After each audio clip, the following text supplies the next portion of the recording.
گنبد خضرا بچایا ہے، تو میں نے وہ پورا بتایا تھا کہ یہ کس چیز کے بارے میں آپ کیا بات کر رہے ہیں. تو وہ عصر کے وقت کی ویڈیو ہے، اس میں سایہ باقاعدہ زمین کے اوپر ہے، گلائی لوگ اس کے اوپر اسی طریقے سے چل رہے ہیں، اس میں چونچ بھی نظر آ رہی ہے، اور جس بندے نے ویڈیو بنائی ہے وہ اس کے اوپر کمنٹری بھی کر رہا ہے کہ دیکھیں جی یہ گلائی ہے، یہ کنگرے مسجد نبوی کے نظر آ رہے ہیں. ہاں جی میں ایسی تقریباً دسو کا ٹائم مینار ہے، ان کا سایہ ہے ادھرلے پاس، گنبد خضرا ہے، تھلے دیکھو نا ڈوم بنیا ہوا ہے، یہاں کا سایہ ہے گنبد خضرا کا.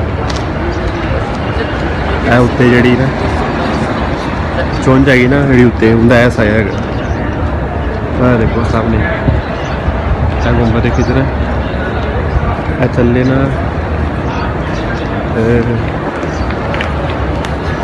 اتوں کا گول سایہ شروع ہو رہا اتوں لے کے ایویں گول اتنے چونچ آ گئی اتنے، چونچ تو بعد پھر ہے گول اتنے تک سایہ تو ہے نا. دیکھو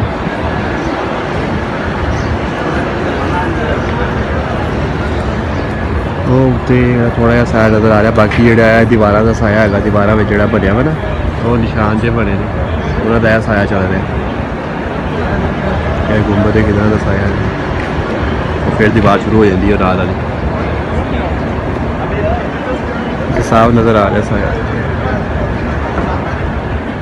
اور میں اس ویڈیو کو دیکھ کے افسوس کر رہا تھا کہ اگر یہ کسی گورے کے ہاتھ لگ جائے ویڈیو اور اسے پنجابی آتی ہو تو کس طرح اس ریلیجن کا مذاق اڑائے گا کہ آج 1400 سال بعد اس ریلیجن کے ماننے والے جو یہ کلیم کرتے ہیں کہ ہمارا دین جو ہے وہ فطرت کے اوپر ہے، لاجیکل ہے، ہم اپنے دین کے پیروکاروں کو یہ بات سمجھانے کی کوشش کر رہے ہیں کہ گنبد خضرا کا سایہ ہے، یہ ہمیں بتانا پڑ رہا ہے. اور 1400 سال سے یہ مسئلہ ہی نہیں حل ہو رہا کہ اس کا سایہ ہے یا نہیں ہے. شرم کا مقام ہے نا. قرآن میں واضح آیا ہے کہ ہر چیز کا سایہ ہے، اور یہ سایہ اللہ تعالیٰ کو سجدہ کرتے ہیں. اب جب تک کسی چیز کے حوالے سے ایکسیپشن نہ آ جائے قرآن و سنت میں، اس وقت تک آپ اس کے بارے میں کوئی ایکسٹرا آرڈنری کلیم نہیں کر سکتے. مثلا پسینے سے بدبو آتی ہے، یہ بات اپنی اصل میں درست ہے. اب جب تک ہمیں اس کے خلاف بات کے کلیم میں کوئی دلیل نہ مل جائے، ہم قطعاً ماننے کے لیے تیار نہیں کہ پسینے سے خوشبو آتی ہے. تو وہ بخاری مسلم دونوں میں حدیث ہے کہ اللہ کے نبی علیہ السلام کے مبارک پسینے سے خوشبو آتی تھی، اور صحابہ کرام اسے اپنے عطر میں ملا کے عطر کے طور پر استعمال کرتے تھے. اب جب یہ حدیث مل گئی تو اب ہم یہ عقیدہ رکھتے ہیں کہ نبی علیہ السلام کے پسینے سے خوشبو آتی تھی. لیکن دلیل کس نے دی؟ جس نے روٹین سے ہٹ کے دعویٰ کیا. روٹین یہی ہے کہ چیزوں کے سائے ہوتے ہیں. اب جس نے روٹین سے ہٹ کے بات کرنی ہے نا، وہ دلیل دے گا کہ ہاں یہ حدیث ہے کہ نبی علیہ السلام کا سایہ مبارک نہیں تھا. سایہ تھا، اس کے لیے کسی دلیل کی ضرورت نہیں ہے، وہ اپنی اصل میں. اگرچہ اس میں بھی مسند احمد میں اس حوالے سے ایک تفصیلی حدیث موجود ہے، لیکن اس کی ضرورت نہیں ہے. وہ ہم ویسے ہی لوگوں کو بتا دیتے ہیں کہ نبی علیہ السلام کے سایہ مبارک سے امہات المومنین نے نبی علیہ السلام کو پہچانا. لیکن یہ اگر معجزہ رسول اللہ کے حق میں ہوتا نا میرے بھائی، تو دنیا کی کوئی حدیث کی کتاب اس معجزے سے خالی نہ ہوتی، کیونکہ یہ بہت بڑا معجزہ تھا، روٹین سے ہٹ کے بہت بڑا معجزہ تھا. اگر بخاری مسلم نے یہ روایت کیا کہ نبی علیہ السلام کے پسینے سے خوشبو آتی ہے، بخاری مسلم نے یہ بھی روایت کیا کہ نبی علیہ السلام اپنی ان دو آنکھوں سے پیٹھ کے پیچھے بھی دیکھ لیتے تھے. اگرچہ آپ کے یہاں پہ آنکھ نہیں تھی، لیکن آپ کو، ہمیں تو 180 ڈگری بھی مشکل سے نظر آتا ہے، آپ کو 360 ڈگری کا ویژن پورا پیچھے تک ان دو آنکھوں سے نظر آتا تھا. یہ آپ کے ساتھ پرماننٹلی اللہ کی طرف سے ایک معجزہ اٹیچ تھا کہ نبی علیہ السلام پیٹھ کے پیچھے بھی دیکھتے تھے. یہ جب اتنی بڑی بڑی باتیں بخاری مسلم میں نبی علیہ السلام کے حوالے سے نقل ہوئی ہیں، تو یہ بات نقل کرتے ہوئے کوئی آر تھی؟ وہ جلال الدین سیوطی نے، جو نبی علیہ السلام کی وفات کے آلموسٹ 900 سال بعد آئے، 911 ہجری میں فوت ہوئے، ایک بے سند روایت نقل کر کے اس امت کو فتنے میں ڈال دیا. اور لوگ کہہ رہے ہیں جی وہ روایت موجود ہے، اور روایت کی سند مانگے تو سند کوئی بھی نہیں. آپ کے پاس تو پتہ نہیں کیا کچھ قرآن و سنت کے خلاف موجود ہے. جب ہم مسند احمد سے روایت پیش کرتے ہیں کہ نبی علیہ السلام کا سایہ مبارک تھا تو آئیں کرنا شروع کر دیتے ہیں، حالانکہ یہ ہمیں دینے کی ضرورت نہیں ہے، قطعاً کوئی ضرورت نہیں ہے. اس کے باوجود اس طرح کی چیزیں. تو گنبد خضرا کے حوالے سے اب میں ایٹ لیسٹ بریلوی علماء سے تو کہوں گا کہ معافی مانگے پبلکلی آ کے، آپ نے یہ مشہور کیا تھا یا نہیں کیا تھا.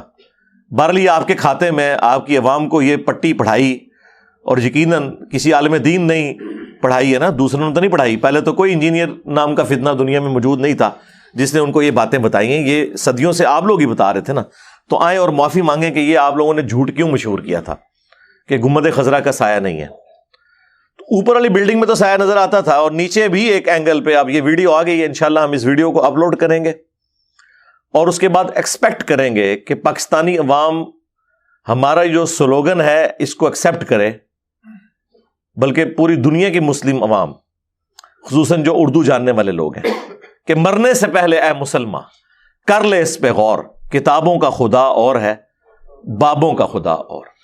بابے بھی اسی خدا کو مانتے ہیں، لیکن انہوں نے آپ کو قرآن و سنت کے نام کے اوپر اپنی تعلیمات سکھائی ہیں، جو قرآن و سنت میں وحی میں اللہ اور اس کے محبوب صلی اللہ علیہ وآلہ وسلم اور ان کے دین کا تعارف آیا، وہ انہوں نے آپ کو نہیں بتایا. اور جس کا یہ کھلا ثبوت ایک اور چیز آپ کے سامنے آ چکی ہے. گنبد خضرا کے حوالے سے یہاں پہ لوگوں نے ہنگامہ کھڑا کیا ہوا، اور یہ اگر کوئی شخص مزارات کے بارے میں بولتا ہے کہ اس کے اوپر عمارتیں مت بنائے، ان کے اوپر قبے مت بنائے، تو وہ ہمیشہ صحیح احادیث کے مقابلے پر گنبد خضرا کی مثال دیتے تھے. ہم لاکھ چیختے رہے کہ صحیح مسلم میں حدیث ہے کہ نبی علیہ السلام نے منع فرمایا 3 کاموں سے: قبروں کو پکا کرنے سے، قبروں پر عمارت بنانے سے، اور قبروں پر بیٹھنے سے. لائیو قبر کے اوپر بیٹھنا بھی حرام ہے، اور مجاور بن کے بیٹھنا بھی حرام ہے. لائیو بیٹھنے کے بارے میں تو مسلم شریف میں حدیث ہے کہ کوئی شخص کسی مسلمان کی قبر پہ بیٹھے یا پاؤں رکھے، اس سے بہتر ہے کہ وہ آگ کے انگاروں پہ بیٹھے اور وہ انگارے اس کے کپڑے اور کھال کو بھی جلا دیں. یعنی وہ جو تکلیف ہے اس سے بڑھ کر عذاب ہونا ہے اگر کوئی شخص کسی مسلمان کی قبر پہ پاؤں رکھتا ہے یا بیٹھتا ہے جان بوجھ کے، توہین کے طور پہ. ویسے اگر کسی کو نہیں پتا نیچے قبر ہے وہ تو ظاہر ہے اس کے اوپر نہیں آئے گی چیز. اور قبروں پہ جانے کا مقصد بھی صحیح مسلم میں نبی علیہ السلام نے بیان کر دیا کہ میں تمہیں قبروں پہ جانے سے منع کرتا تھا، لیکن اب میں تمہیں حکم دیتا ہوں کہ قبروں پہ جاؤ تاکہ آخرت کی یاد آئے. یہ دنیا سے بے رغبتی دلانے والی جگہ ہے قبرستان.